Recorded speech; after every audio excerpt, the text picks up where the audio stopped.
దానం పేరు చెప్తే అంతో ఇంతో హెల్ప్ చేస్తాడు. సహాయం చేస్తాడు. పెళ్ళికి పోయినా, చావులకు పోయినా డబ్బులిస్తుంటాడు. ఆ బస్తీలో దానం నాగేందర్‌కి మాస్ ఫాలోయింగ్ ఉందనే చర్చుంది. అది ఇది అది వర్కౌట్ ఇదంతా అవ్వదంటారా?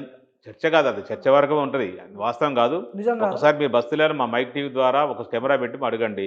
ఎవరికన్నా దొరికిన సందర్భం ఉందా? మనిషి దొరకడసలాయన. ఇంటికాడ దొరకడు. రానీయడు. హ్మ్. ఎవరో ఒకరు ఆయన దగ్గర ఉన్నోడు తిరగంగా 10 రోజులు, 20 రోజులు తిరిగితే ఎవరికో 10,000, 20,000 సహాయం చేస్తాడు. అది 100 మందికి స్ప్రెడ్ చేసుకుంటాడు.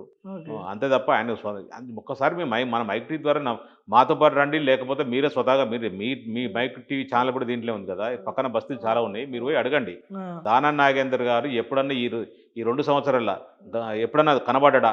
గెలిచిన తర్వాత ఎప్పుడన్నా కనపడ్డాడా? సమస్యల మీద వచ్చిండా? ఒక స్ట్రీట్ లైట్ మీద అడిగిండా? మీరు పోయి కంప్లెయింట్ ఇస్తే తీసుకోవడానికి ఎవరైనా రెడీ ఉన్నారా? నాగేందర్ మొహం చూసిర్రా ఎప్పుడన్నా? అడగండి చెప్తారు. కానీ పార్టీలు పక్కన ఆయన అసలు పెడితే ఎవరు ఆ! కనపడడు. ఆ! ఎప్పుడు సాయం చేస్తాడు? ఎవరిని పట్టించుకుంటాడు? ఆ! ఆయన మళ్ళీ ఎలక్షన్ కంటే బిఫోర్ ఒక 2 నెలల ముందొస్తాడు.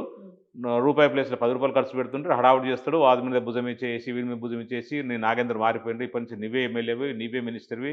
నాకు మినిస్టర్ వస్తది" అన్ని గొప్పలు చెప్పుకుంటూ డబ్బులు ఖర్చు పెట్టి గెలుస్తుంటాడు తప్ప, హ్మ్. ఆయన నిజంగా అందరూ ఏమంటారంటే మీలాంటి రిపోర్టర్స్ అనుకోండి, ఇంకొంతమంది అంటే ఆయన కొంత పేరుంటది. పెద్ద మాస్ ఫాలోయింగ్ ఉంది. ఏ మాస్ ఫాలోయింగ్ ఉండదు. ఆ! అంత ఆ! మాస్ ఫాలోయింగ్ ఉంటే 2009 నుంచి 2014 మినిస్టర్ ఉండి, ఎమ్మెల్యేగా ఉండి ఈడ ఓడిపోయిండు. ఎందుకు ఓడిపోయిండు? అంత అంత పెద్ద బ్రాండ్ ఉంటే ఒకసారి అర్థం అవును. చేసుకోవాలి. అవును. గవర్నమెంట్ ఆళ్ళదే. మినిస్టర్ ఆయనే. హ్మ్.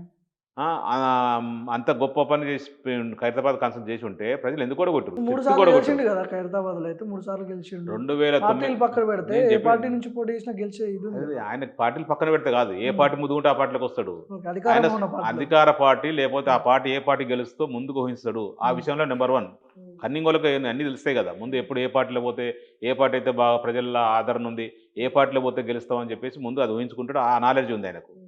అందుకే మా పార్టీలోకొచ్చిండు. మా పార్టీని ఆహ్, ఎన్నో సార్లు తిట్టిన సందర్భం ఉంది. మా నాయకులు తిట్టిన సందర్భం ఉంది. తెలంగాణ తిట్టిన సందర్భం ఉంది. తెలంగాణ బీసీ బడుగు బలహీన విద్యార్థులను కొట్టిన సందర్భం ఉంది. అడ్వకేట్‌లను కొట్టిన సందర్భం ఉంది. తెలంగాణ అంటేనే అసహించుకునేవాడు. హ్మ్. ఇదే నేను ఇన్‌చార్జ్‌గా ఉన్న సందర్భంలో ఖైరతాబాద్ కాన్ఫరెన్స్‌లో మమ్మల్ని ఫ్లెక్సీలు పెట్టనిచ్చినోడు కాదు, జెండా పెట్టనిచ్చినోడు కాదు. హ్మ్. అంత ఇబ్బందికి గురి చేసినోడు. ఆయన ఎమ్మెల్యేగా ఉన్నప్పుడు గూడా మీకు ఆయనకు పడకపోతుండే గదా! పడకపోతుందా అంటే ఆయన పచ్చగడ్డేస్తే భగ్గుమనేది మీ ఇద్దరి మధ్యల. 100% మండేది. ఆయన ఆ! అసలు మా కార్యకర్తలను అసలు ఎదగనిచ్చేటోడు కాదు. తిరగనిచ్చేటోడు కాదు. ఓ జెండా గులాబీ జెండా పెట్టి తిరగనిచ్చేటోడు కాదు. హ్మ్. బెదిరింపులు, ఫోన్ కాల్స్ లేదు కేసులు పెట్టించి ఇబ్బందులు చేసేటోడు. హ్మ్. కానీ ఇన్‌చార్జ్‌గా మీరున్నారంటే తట్టుకొని బానే ఉన్నారు మరి. 100% ఆ! ఆయన ఎట్లా తట్టుకొనున్నారనేది కేసీఆర్ గారు అప్పుడే చెప్పిండు. "నువ్వు చిన్నోనివి ఆయన ఒక రౌడీ ఆయనకి ఎట్టిస్తారో ఇస్తే నువ్వు తట్టుకుంటావు" అంటే తట్టుకొని చూపిస్తా అని చెప్పినా తట్టుకుని నేను. హ్మ్. అట్టేం ఆయన కాదు ఆయన తాత కూడా ముచ్చట లేదు. ఆయన అట్లాంటి గురి చేసినోడు. మా పార్టీ 2018లో ఖచ్చితంగా బీఆర్ఎస్ పార్టీ గెలుస్తా అని చెప్పి తెలుసుకొని, వాళ్ళని పట్టుకొని కేసీఆర్ కాళ్ళు పట్టుకొని, బ్రతిమలాడుకొని మా పార్టీలోకి వచ్చిండు. టికెట్ తీసుకుండు.